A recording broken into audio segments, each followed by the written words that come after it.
The massive ship moved through space like a silver mountain. Its hull stretched for miles, covered in strange lights that blinked in patterns no human eye had ever seen. Inside the ship, Captain Vextar stood on the bridge, his forearms crossed, behind his back. His blue skin gleamed under the bright lights and his large black eyes stared at the screen before him. "We are approaching the third planet," said his second-in-command, Officer Nalcris.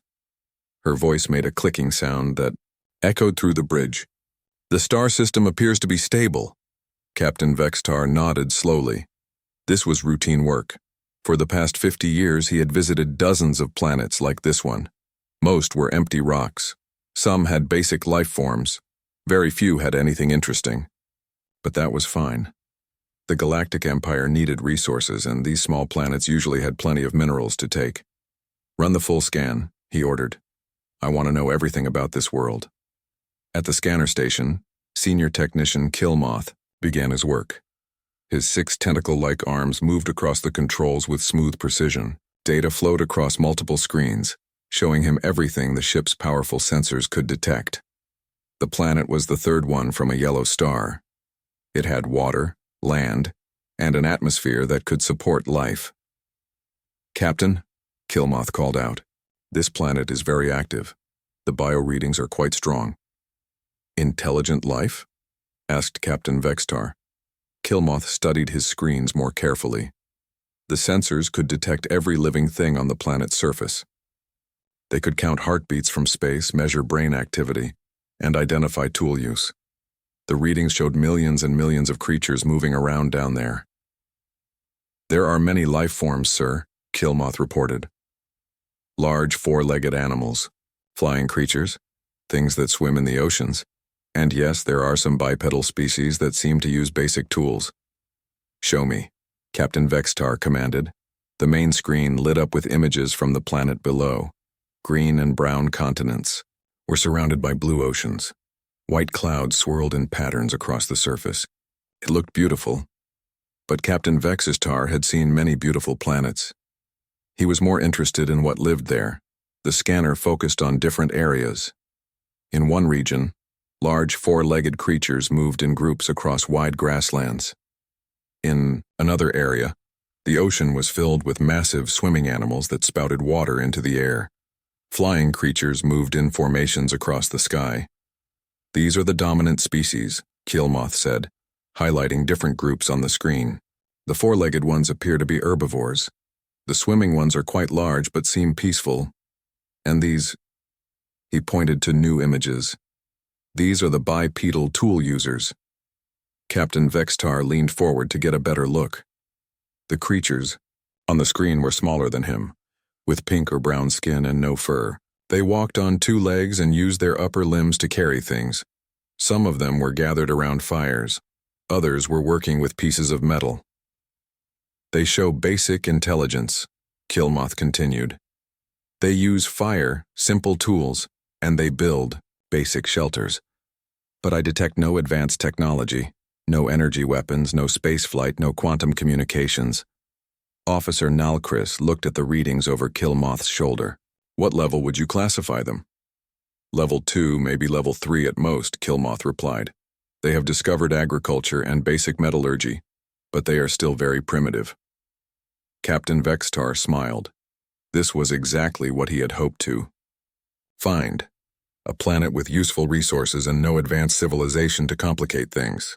According to galactic law, any species below level 5 could not claim ownership of an entire planet.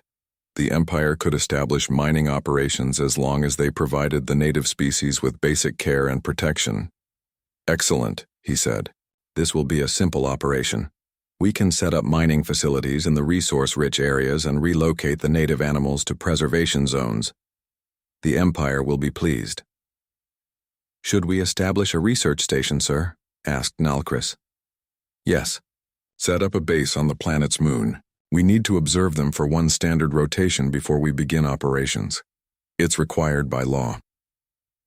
Far below on the planet's surface, things were not as simple as the aliens believed. In a facility built into a mountain on the continent, the locals called Asia, Dr. Kim Jisoo stared at computer screens filled with strange data. She was a small woman with short black hair and glasses that reflected the glow of her monitors. For the past 3 days, the radio telescopes had been picking up unusual signals from the edge of the solar system. "Minsu, come look at this," she called to her colleague.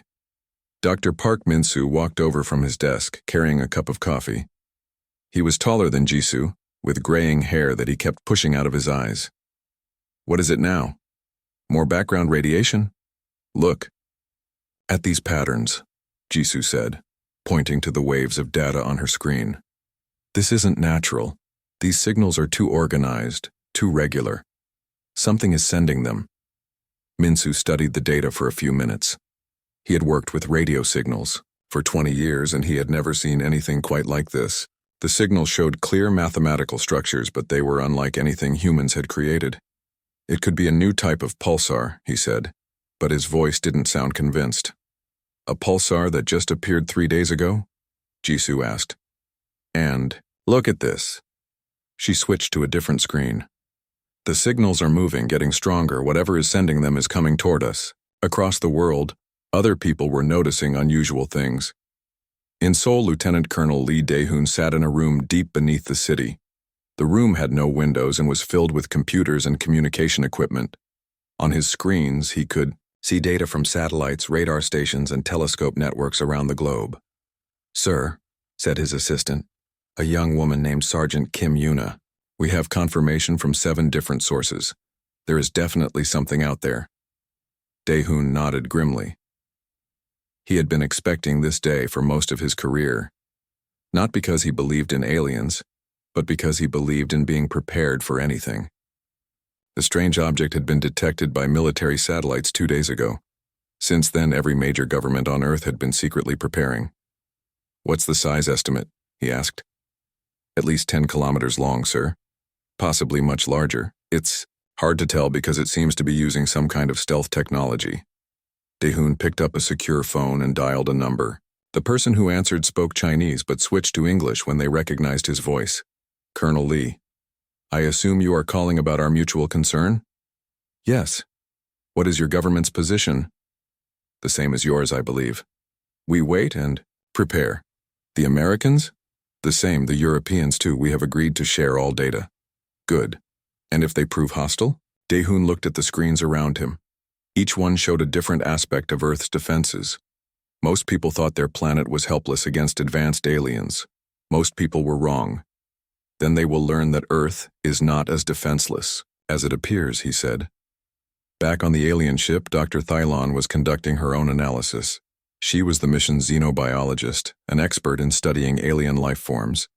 Her species, the Cathari, were known throughout the galaxy for their scientific curiosity. She had studied hundreds of primitive civilizations, but there was something about this planet that puzzled her. "These creatures are very widespread," she noted, speaking into her research recorder. "They have established settlements on every major landmass and even on small islands in the oceans. This level of expansion usually indicates a very successful species." She pulled up more detailed scans of the bipedal creatures. They seemed to live in groups of various sizes. Some groups had only a few dozen individuals, while others had millions. The largest settlements were truly massive, covering hundreds of square kilometers. "Most interesting is their diversity of adaptation," she continued. "They live in hot regions near the equator, cold regions near the poles, in mountains, in forests, near oceans, and even in very dry areas. This suggests either advanced technology for environmental control or remarkable biological adaptability." She paused her recording and looked more closely at the scans. Something bothered her about the readings. The creatures seemed to produce far more energy than they should for their size and apparent technology level. Their cities glowed brightly in the infrared spectrum, suggesting massive energy production and consumption. "Computer, analyze energy output patterns for the major settlements." The ship's computer processed the data quickly. "Energy signatures are consistent with fusion-level power generation. However, no fusion technology has been detected." Thylon's eyes widened.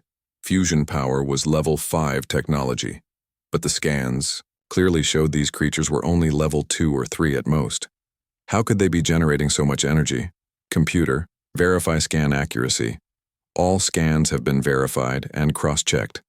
Accuracy is 99.7%. She made a note to investigate this mystery further. Perhaps the creatures had discovered some natural energy source that the scanners were misreading as artificial power generation. On Earth's moon, the aliens were setting up their research station. The work was going smoothly. The moon had no atmosphere and no life, so there were no complications. Giant machines carved tunnels into the rock, while other devices assembled laboratories and living spaces for the research team. Captain Vextar was pleased with their progress. In just 2 days, they had established the alien research station on the moon grew larger each day. Captain Vextar watched through the observation windows as construction robots added new sections to their base. Everything was going according to plan. In 3 more weeks, they would have enough data to begin the colonization process. Dr. Thylon spent most of her time in the observation lab, studying the creatures on the planet below. The more she learned about them, the more fascinated she became. These beings were unlike any primitive species she had encountered before. They are remarkably organized, she noted in her daily report. Their social structures are complex with multiple layers of cooperation. Local groups work together to form larger communities, and these communities coordinate with each other across vast distances. She switched her viewing screen to show a large settlement on the planet's surface. Millions of the bipedal creatures moved through structured patterns of activity. Some worked in large buildings, others transported materials from place to place, and still others seemed to be engaged in learning activities. Most primitive species show random movement patterns, she continued, but these creatures move with purpose and coordination. It's almost as if they are following some kind of global plan. What puzzled her most was their communication system. The creatures used vocal sounds to talk to each other, which was normal. But they also seemed to have some way of sending messages across great distances instantly. She could see evidence of coordinated activities happening simultaneously in settlements on opposite sides of the planet. Computer, analyze communication patterns for the past 72 hours. The analysis took several minutes. When it finished, the results surprised her. Long-distance communication detected between 847 major population centers. Method unknown. Signal type unknown. Communication speed appears to be instantaneous. Dr. Thylon stared at the screen. Instantaneous communication across planetary distances required quantum entanglement technology. That was level 6 technology, far beyond what these creatures should possess. Computer, verify results. Results verified. Cross-analysis confirms.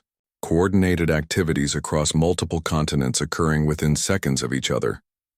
She made another note to investigate this anomaly. Perhaps the creatures had stumbled upon some natural phenomenon that allowed fast communication. On Earth, Dr. Jisoo and her team were working around the clock in their mountain facility. The number of people at the site had grown to over 300 as more experts arrived from every continent. The facility's lower levels, which had been built years ago but rarely used, now hummed with activity. We've confirmed that they're watching us, reported Colonel Nam Kiwan, a military strategist who had arrived from Seoul that morning. Satellite imagery shows construction activity on the lunar surface. They've built what appears to be a research station.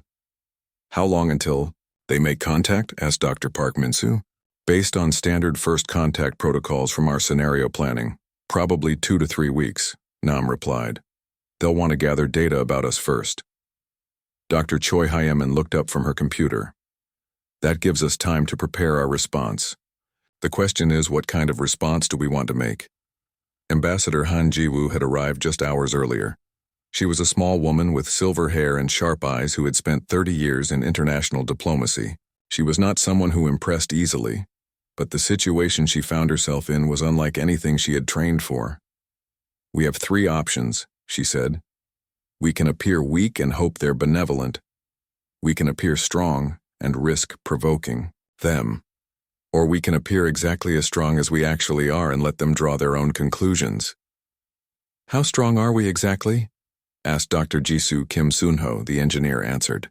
Stronger than most people realize. Our technology isn't as primitive as it looks from the outside. He brought up a holographic display that showed a 3-dimensional map of Earth. Thousands of small lights dotted the surface, with lines connecting them in a complex network. "This is the Global Coordination Network," he explained. "Every major city, every research facility, every military base, and every power station on Earth is connected through quantum encrypted communications. We've had this system operational for 8 years." Dr. Bei Suyong, the linguist, pointed to another section of the display. "And this is our translation and analysis system. We've been preparing first contact protocols for over a decade. We can establish communication with any species that uses mathematical logic. Our power generation is more advanced than it appears," added Dr. Park Young-soo, an energy systems expert who had just joined the group. "Most of our cities run on fusion reactors, but we've disguised them to look like conventional power plants. We didn't want to advertise our capabilities." Ambassador Han nodded slowly. "So we're not as helpless as we look." "Not even close," said Colonel Nam. "The question is whether we want them to know that." Captain Vextar was reviewing the mission timeline when Officer Nell Chris approached his command station. "Captain, Dr. Thylon has submitted her preliminary report. You should read it." Vextar took the data pad and scanned through the scientist's findings. His expression grew more puzzled as he read. "She says they have advanced communication systems and complex social organization, but our scans show no advanced technology. Perhaps they are more developed than we initially thought," Nalchris suggested. "Even so, they show no signs of spaceflight, no energy weapons, no quantum computing. They are still well below level 5. We proceed with the standard protocol." He handed the pad back to his officer. "Schedule a formal first contact session. We'll offer them the standard relocation package." "When should we make contact, sir?" "Tomorrow. The sooner we begin negotiations, the sooner we can start operations." The next morning, people around the world woke up to see something that changed everything. Massive ships appeared in the sky above every major city on Earth. They had been invisible until that moment, hidden by technology that bent light around them. Now they revealed themselves in all their alien glory. But the reaction was not what Captain Vextar expected. Instead of panic, there was a strange calm. People stopped what they were doing and looked up at the ships, but they didn't run screaming through the streets. Instead, they seemed to be waiting for something. In Seoul, President Yoon Min-ji stood in the Situation Room beneath the Blue House. Around her, advisors and military leaders watched screens that showed the alien ships hovering over cities worldwide. Everyone in the room had been briefed about this possibility. They were ready. "Do we have communication?" she asked. "Yes, Madam President," replied the communications officer. "The aliens are broadcasting on multiple frequencies. They're using mathematical principles to establish a translation protocol. Put me in contact with the otherworld leaders." Within minutes, President Yoon was speaking with the leaders of China, the United States, Russia, India, Brazil, and the European Union. Similar conversations were happening around the world as humanity's leadership coordinated their response. "Are we all in agreement?" she asked. "Yes," came the reply from multiple voices. "We follow the prepared protocol." Dr. Jisoo watched from the mountain facility as her communication system established contact with the alien ships. The mathematics they were using was sophisticated but not beyond human understanding. Within hours, they had created a basic translation system that allowed simple conversations. The first message from the aliens was formal and polite. "Greetings to the inhabitants of the third planet. We are representatives of the Galactic Empire. We wish to speak with your leaders about matters of mutual benefit." Ambassador Han had been chosen to make humanity's first response. She sat in front of a camera that would transmit her image to the alien ships. Behind her, dozens of experts monitored every aspect of the communication. "Greetings to our visitors," she said carefully. "We are representatives of Earth's unified government. We welcome you to our solar system and look forward to learning about your civilization." The response came quickly. "We are pleased by your cooperative attitude. We will send representatives to meet with you and discuss the future of your planet." Dr. Thylon was part of the team that traveled down to Earth's surface for the meeting. As their shuttle descended through the atmosphere, she studied the planet more closely than ever before. What she saw made her even more confused about these creatures. Their cities were massive and clearly required enormous amounts of energy to function. The transportation systems were sophisticated, with vehicles moving in coordinated patterns at high speeds. And the construction, some of their buildings were incredibly tall and complex, requiring advanced engineering to remain standing. "Captain," she said over the communication link, "I think we may have underestimated these beings." "How so?" came Vextar's reply. "Their cities show signs of very advanced engineering. And look at this." She shared her scanner readings with the ship. "The energy signatures I'm detecting suggest power generation techniques that should be beyond their apparent technological level. Thylon, our scans have been thorough. They have no spaceflight, no advanced weapons, no quantum technology. Whatever you're seeing must be natural phenomena, or very primitive applications of basic principles." The shuttle landed on a platform that had been constructed in the middle of the Pacific Ocean. Thylon. For 7 days, Captain Vexistar waited. He was confident that the primitive creatures below would accept the Empire's generous offer. They always did. In his 50 years of service, he had overseen the colonization of dozens of worlds. The pattern was always the same. Initial resistance, followed by acceptance once the natives realized the benefits of cooperation. Dr. Thelon, however, was growing more concerned with each day that passed. Her detailed observations of the planet had revealed patterns that didn't match any primitive civilization she had studied before. "Captain," she said, entering his command chamber on the 6th day, "I need to show you something." Vextar looked up from his reports. "What is it, Doctor?" "I've been analyzing their global activity since we made contact. Look at this." She activated a holographic display that showed the entire planet. Thousands of small lights moved across the surface in complex patterns. "This is their transportation network over the past week." Vextar studied the display. "It appears quite busy." "That's exactly the problem. A primitive civilization should not have this level of coordination. Watch this section." She highlighted an area over one of the continents. Materials and people are moving between their major settlements in carefully timed patterns. The level of logistics required for this kind of operation suggests advanced planning capabilities. Perhaps they are simply well organized. "Captain, this level of organization requires instant communication across planetary distances, advanced transportation systems, and computational abilities that should be far beyond their technological level." Vextar considered this. "Doctor, our scanners are very sophisticated.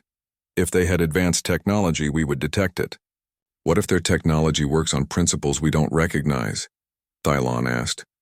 "What if they've developed along a completely different path than other civilizations?" Before Vextar could answer, Officer Nalcris approached. "Captain, we're receiving a transmission from the planet. They're ready to give us their answer." On Earth, the preparations were complete. In the 7 days since first contact, humanity had quietly mobilized resources on a scale never seen before. Every major nation had contributed personnel, technology, and materials to a single coordinated effort. Ambassador Han stood once again in a meeting room, but this one was different. Instead of the simple platform in the ocean, this facility had been built on an island that hadn't existed a week earlier. The construction had been completed in just 4 days, using techniques that looked primitive from orbit, but were actually quite advanced. Dr. Jisoo watched from her control center as the alien shuttle approached. Around her, hundreds of technicians monitored systems that the aliens couldn't detect. Hidden beneath the island were power generators, communication arrays, and defensive systems that had been built using humanity's most advanced technology. "They're landing now," reported Kim Sun-ho. "All systems are ready." "Remember," said Ambassador Han over the communication link, "we reveal only what we choose to reveal. Let them draw their own conclusions." Captain Vexistar entered the meeting room with the same delegation as before. But this time, he noticed subtle differences. The room was larger and more sophisticated than the previous one.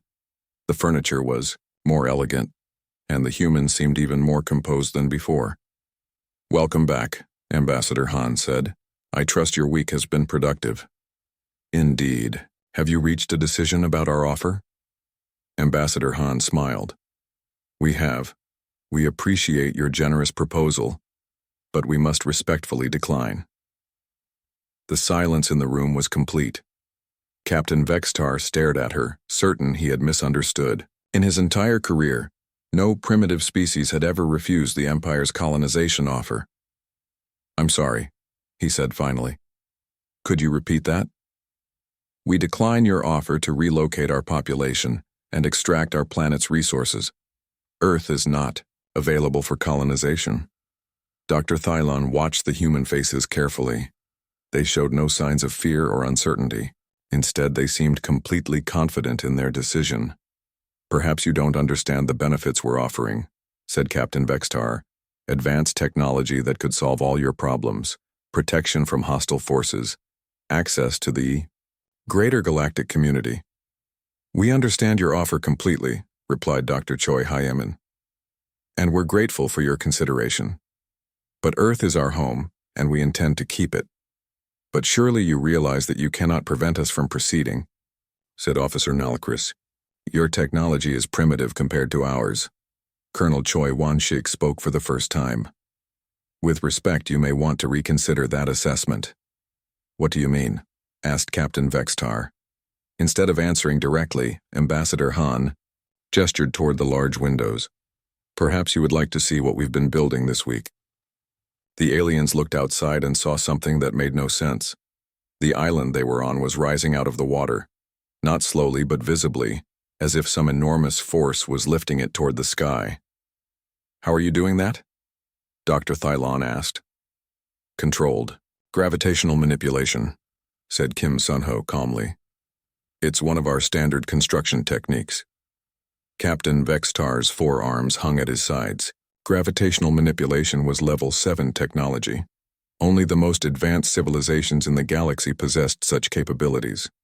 But their scans had shown these creatures were barely level 2. That's impossible, he said. Our sensors would have detected gravitational technology. Your sensors detect what we allow them to detect, said Dr. Park Min-soo. We've been masking our true capabilities since you arrived. Ambassador Han activated a control on the table, and the room's walls became transparent. Around them, the aliens could see the true extent of human technology. The island wasn't just rising, it was transforming. Structures that had appeared to be simple buildings were unfolding into complex technological systems. For the past 50 years, Ambassador Han explained, humanity has been developing technology that doesn't follow the standard galactic patterns. We learned early that it might be wise to keep our capabilities hidden until we better understood who might be visiting us. Dr. Thylon's scanner readings were going wild. Energy signatures that had been invisible moments before were now blazing across her instruments. The humans weren't just using gravitational manipulation. They were using fusion power, quantum computing, and transportation systems that defied several known laws of physics. How is this possible? She whispered. Dr. Choi Hyemin answered. Human beings evolved as persistence hunters. We learned to think in long terms, to plan for contingencies, and to work together in ways that most species find unusual. When we developed technology, we did it with those same principles. Our cities run on power systems that appear to be natural geothermal processes to standard galactic sensors, added Kim Sunho. Our transportation networks use quantum tunneling effects that look like simple mechanical systems from the outside. And our communication systems, he paused and smiled. Our communication systems have been monitoring your conversations since you arrived. Captain Vextar felt a chill run through his body. If the humans had been listening to their private communications, they knew everything about the Empire's plans. You've been spying on us? We've been protecting ourselves, corrected Colonel Wanshik.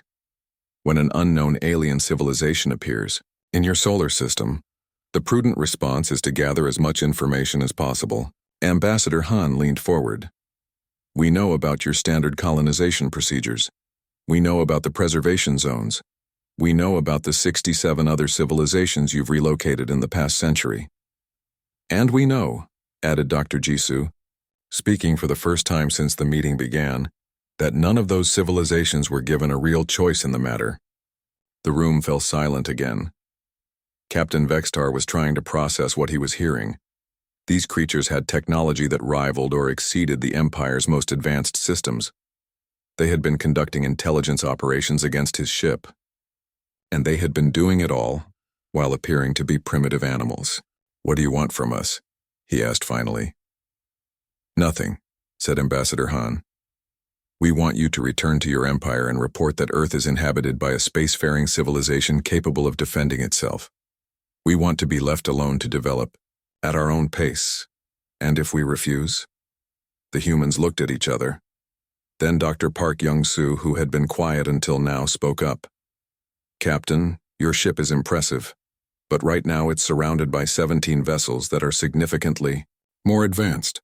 They've been there since you arrived. You just couldn't see them." Captain Vexistar's communication device crackled to life. It was his tactical officer calling from the ship. "Captain, we have a problem. We're detecting multiple large objects around us. They just appeared from nowhere." On the screens around the meeting room, images appeared showing the alien mothership. Around it, sleek vessels of clearly human design had materialized from what appeared to be empty space. They were smaller than the alien ship but looked far more advanced. "Stealth technology," explained Kim Sun-ho. "Another one of those capabilities your sensors couldn't detect." Dr. Thylon was studying her readings in amazement. "The energy signatures from those ships, and they're using power sources I don't recognize. And the hull materials, and they're not made of any elements I've seen before. We've learned to work with matter in way." The message from Captain Vextar reached the Galactic Empire's Central Command 3 days later. Admiral Zalthek read it twice, then called his senior staff into an emergency meeting. The conference room on the Empire's capital ship was filled with military leaders from a dozen different species. According to Captain Vextar, Admiral Zalthek announced, "The primitive planet refuses our colonization offer and claims to possess advanced technology." General Morden, a large reptilian creature with scarred armor, laughed harshly. "One captain gets nervous about some local animals and suddenly they're a threat to the Empire? This is ridiculous." "Captain Vextar is not known for exaggeration," replied Commander Velana, a tall insectoid species with compound eyes. "His reports have always been accurate." "Then he's been fooled by some kind of trick," General Mordoon said. "These creatures have no spaceflight, no advanced weapons, no quantum technology. Our scouts confirmed this." Admiral Zalthek studied the datapad again. "He claims they demonstrated gravitational manipulation, stealth technology, and faster-than-light communications." "Impossible. If they had that level of technology, our sensors would have detected it immediately. Unless they found a way to hide it." General Morden slammed his fist on the table. "Admiral, we've colonized over 3,000 worlds. The pattern is always the same. Primitive species resist at first, then accept the benefits of joining the Empire. This planet will be no different. What do you suggest? Send the Fourth Fleet. Demonstrate our power. Once these creatures see what they're facing, they'll surrender quickly." Commander Velana shifted uncomfortably. "General, if Captain Vextar's report is accurate, a show of force might provoke them into defending themselves. Let them try. Even if they have some basic defensive capabilities, they're no match for a full Imperial fleet." Admiral Zalthek considered the options. The Empire had never backed down from a colonization operation. If they did so now, it might encourage other primitive species to resist in the future. "Very well. Order the Fourth Fleet to proceed to the Sol system, but tell them to exercise caution." On Earth, humanity was not idle. The revelation of their true capabilities to the aliens had triggered the next phase of their preparation plan. In facilities hidden around the world, systems that had been dormant for years came online. Dr. Jisoo stood in a control room that hadn't existed a week earlier. Around her, displays showed the status of defense networks on every continent. The room was built deep underground beneath the mountains of Tibet, one of 17 similar facilities around the globe. "Orbital sensors are detecting movement in the outer system," reported Lieutenant Park Ji-young, a young woman who specialized in space-based detection systems. multiple ships approaching at faster than light speeds. How many? Asked Colonel Nam Kiwan. Initial count suggests 47 vessels. They're arranged in a standard Imperial attack formation. Dr. Kim Sunho looked up from his engineering console. Well, they certainly didn't waste time. 3 days from first refusal to military response. That tells us something about their diplomatic style. Ambassador Han joined the group via holographic communication from the United Nations building in New York. Around the world, similar conversations were taking place in command centers in Seoul, Beijing, Moscow, London, and Washington. DC, are we ready? She asked. As ready as we can be, replied Dr. Choi Hyeman. All defense networks are operational. The orbital platforms are charged and positioned. Our ships are standing by. What about civilian populations? Colonel Nam answered. Emergency protocols are in place. If necessary, we can evacuate major population centers within 6 hours, but we're hoping it won't come to that. Dr. Park Min-soo activated his communication systems. I'm picking up transmissions between the approaching ships. They're using standard Imperial military codes. Can you decode them? Already done. They're planning a demonstration of force. The plan is to disable power grids in several major cities, then demand surrender. Ambassador Han was quiet for a moment. In other words, they intend to attack civilian targets to force our compliance. That appears to be their strategy. Then we need to make sure they understand the consequences of that approach. The Fourth Fleet of the Galactic Empire was an impressive sight. 47 ships ranging from small fighters to massive battleships moved through space in perfect formation. Admiral Cortex commanded from the flagship, a vessel 3 miles long and armed, with weapons that could destroy entire cities. We'll be in position around the primitive planet in 6 hours, reported his tactical officer. All ships are ready for the demonstration. Excellent. The plan is simple. We disable their power systems in 3 major population centers, then broadcast a surrender demand. Once they realize resistance is futile, they'll accept the colonization terms. What if they have some kind of defensive capabilities, as Captain Vextar suggested? Admiral Cortex laughed. Commander, look around you.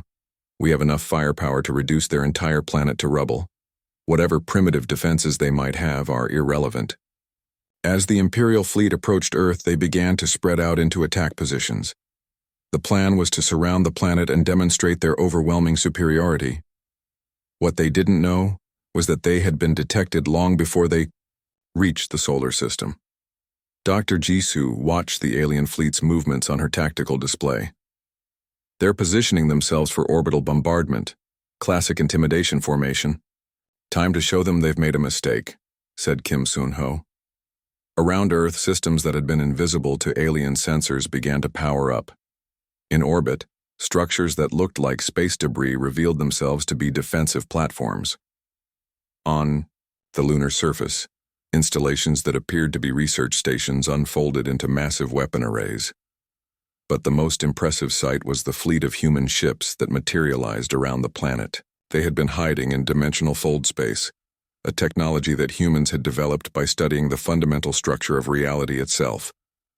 Admiral Cortex was reviewing his attack plans when his sensors operator called out in alarm. Sir, we're detecting massive energy signatures around the planet. Multiple objects are appearing on our screens. Show me.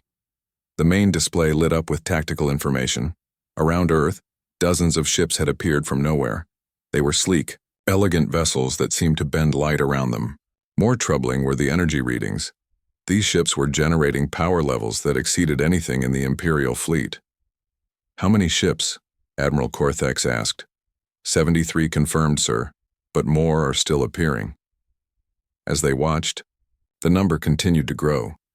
Soon there were over 100 human vessels surrounding their fleet. The aliens realized they were completely surrounded by ships they hadn't even known existed. Sir, the tactical officer said nervously. We're receiving a transmission from the planet. Put it through. Ambassador Han's image appeared on the screen. She was sitting in what appeared to be a command center, surrounded by displays showing both fleets. Admiral, welcome to the Sol system. I am Ambassador Han Ji-woo, speaking for the United Earth Defense Council. Admiral Cortex tried to project confidence. I am Admiral Cortex of the 4th Imperial Fleet. You will surrender immediately and prepare for colonization procedures.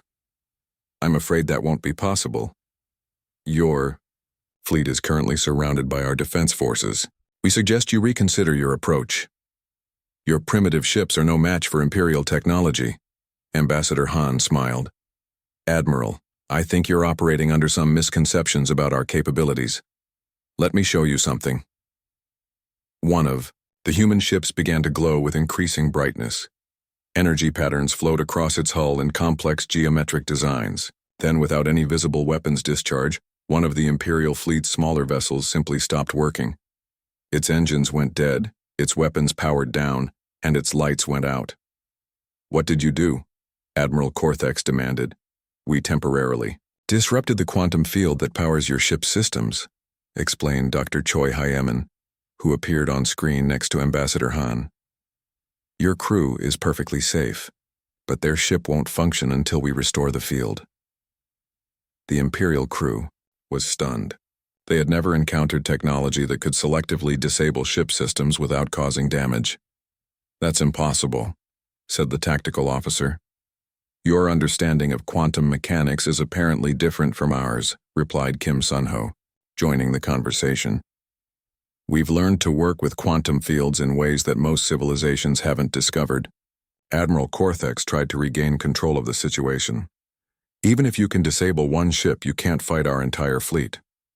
Actually, we can, said Colonel Nam Ki-wan. Would you like us to demonstrate? Before the Admiral could respond, something extraordinary happened. The space around the Imperial fleet began to change. Stars that had been visible moments before disappeared, replaced by swirling patterns of light and energy. You're now in a controlled dimensional pocket, explained Dr. Park Young-soo. We've temporarily separated this region of space from normal reality. Your weapons can't harm our planet from here, and your faster-than-light drives won't work until we release you. The Imperial fleet was trapped in a bubble of altered space-time, surrounded by human ships that seemed to operate on principles they didn't understand. This is a try. The emergency session of the Galactic High Council had been called for the first time in over 2 centuries. Representatives from hundreds of worlds gathered in the massive chamber that orbited the galaxy's political center. The atmosphere was tense as species that rarely agreed on anything tried to understand what had happened in the Sol system.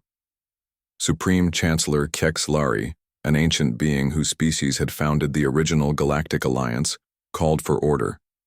Her crystalline form pulsed with soft light as she addressed the assembly.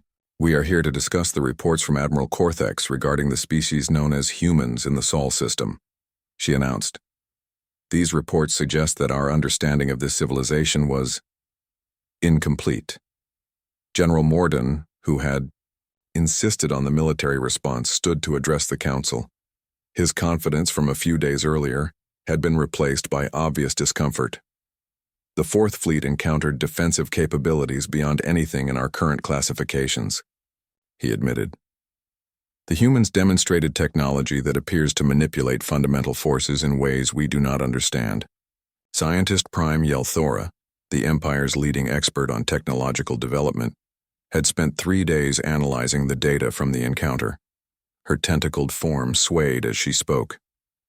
The evidence suggests that human technology has developed along completely different lines than any known civilization, she reported. Instead of focusing on brute force applications, they appear to have mastered the underlying structure of reality itself. Explain, commanded the Chancellor. They can manipulate space-time directly, create temporary dimensional pockets, duplicate matter at the quantum level, and disable technology by disrupting quantum fields. Most remarkably, their ships appear to be semi-biological constructs that can adapt and evolve in real time. The chamber erupted in discussion as representatives tried to process this information. Several species had encountered the Empire's expansion and been forced to accept colonization. The idea that someone could not only resist, but completely outmaneuver Imperial forces was shocking. Commander Villana stood to speak. If I may, Chancellor, there's another aspect to consider. The humans didn't simply defeat our forces. They demonstrated restraint. They could have destroyed the fourth fleet entirely, but they chose to disable one ship and contain the others. What does that suggest? It suggests they prefer diplomatic solutions to military ones. They showed us their strength not to threaten us, but to ensure we would take their peaceful overtures seriously. Ambassador Tex Miran of the Alien Confederation, one of the Empire's most recent acquisitions, spoke up. With respect, this sounds like wishful thinking. Every species claims to prefer peace until they have the opportunity to conquer. That might be true for most species, replied Dr. Thylon, who had been brought to the council as an expert witness. But humans appeared to be genuinely different. She activated a holographic display showing her observations of Earth. I spent weeks studying their civilization. They have the military capability to dominate their entire planet, yet they've chosen to organize into cooperative groups. They share resources, coordinate globally, and appear to make decisions based on long-term benefit rather than short-term gain. Are you suggesting they're not aggressive? Asked General Morden. I'm suggesting they're strategically aggressive, she replied. They prepare for threats, they defend themselves effectively, but they don't appear to seek conquest for its own sake. Chancellor Kexilari considered this information. What do the humans want from us? Admiral Corthex stood to answer. They want recognition as an independent civilization and membership in the Galactic Council. They're offering to share their technological advances in exchange for diplomatic relations. Share their technology? Why? According to their ambassador, they believe that cooperation benefits everyone. They claim that advancing galactic civilization as a whole is more valuable than keeping their knowledge secret. Scientist Prime Yelthora leaned forward. Chancellor, if their claims about their medical and energy technologies are accurate, they could solve resource shortages and health problems that have plagued the galaxy for millennia. And if they're lying or trying to deceive us? Admiral, Corthex looked at his datapad. Chancellor, I saw their ships manipulate the fundamental structure of space. They created a pocket dimension around my entire fleet, and then released us unharmed. If they wanted to deceive us, they could certainly find easier ways to do it. The debate continued for hours as the council tried to decide how to respond to this unprecedented situation. Finally, Chancellor Kexilari called for a recess to allow private consultations between the major factions. On Earth, humanity waited for the Empire's response. The past week had been busy as global leaders coordinated preparations for what might come next. In command centers around the world, teams monitored space for signs of additional Imperial forces, while others worked on diplomatic preparations. Dr. Jisoo sat in her laboratory, which had become one of the central coordination points for Earth's first contact efforts.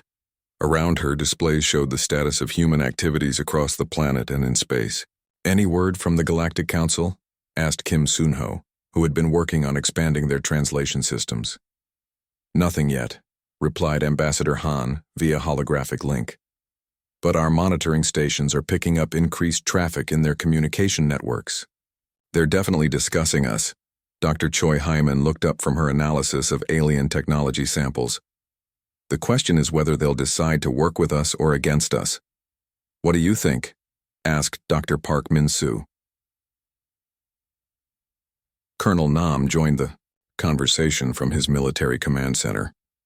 Based on their response so far, I think they're genuinely surprised. They've never encountered a situation like this before. That could work in our favor, said Dr. Park Young-soo. If they're uncertain, they're more likely to choose the safer option of cooperation. Ambassador Han nodded. The key is to continue demonstrating that we're reasonable, but not weak. They need to understand that partnership with us is beneficial, while conflict would be costly. Lee Ji-young, who had been monitoring alien communications, suddenly looked up from her station. I'm detecting a transmission from the Galactic Council.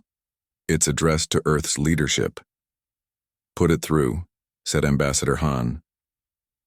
The communication came through the same quantum channels that the aliens had established for their previous contacts. This time, however, the speaker was someone they hadn't met before. Greetings to the representatives of Earth, came the translated voice.